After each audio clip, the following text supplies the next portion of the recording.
Hi guys, welcome to our daily encounter. If I were to ask you how many crosses were on Golgotha, how many would you say? I think pretty much all of us would answer there was 3 crosses.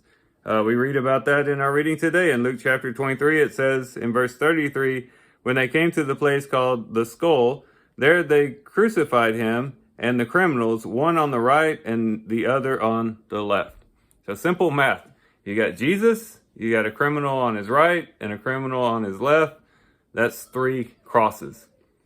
But I want to submit to you today that there's also a 4th cross. And it wasn't physically there, but it's in a sense just as real as the other 3. And that 4th cross is the cross of us, the cross for you and the cross for me. That is, we too were crucified with Christ. In Romans chapter 6, we read about this, where it says in verse 3, or do you not know that all of us who have been baptized into Christ Jesus have been baptized into his death? Therefore, we have been buried with him through baptism into death, so that as Christ was raised from the dead through the glory of the Father, so we too might walk in newness of life. For if we have been united with him in the likeness of his death, certainly we shall also be in the likeness of his resurrection. Those 2 criminals died in his likeness in a sense, of course in a different sense than what we're talking about here, but we have died with Christ in the same way that he had died, in a very similar way.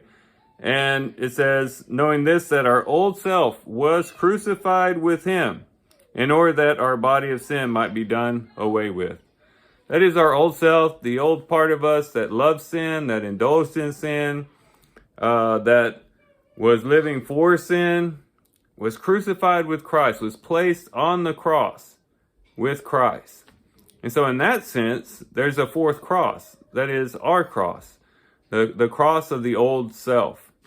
And we ought to view that cross as just as real as the rest of the crosses. And the more and more we sense how real that cross actually is, the more and more our crucifixion with Christ will become a reality in our lives. And that plays out very practically in the way that we live.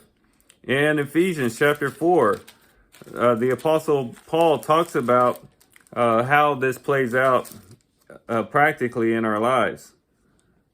He says, in verse 20, but you did not learn Christ in this way, if indeed you have heard and have been taught in him, just as truth is in Jesus, that in reference to your former manner of life, you lay aside the old self. Remember, the old self was crucified with Christ, which is being corrupt in accordance with the lust of deceit, and that you be renewed with the spirit of your mind, and put on the new self, which is in the likeness of God, has been created in righteousness and holiness of the truth.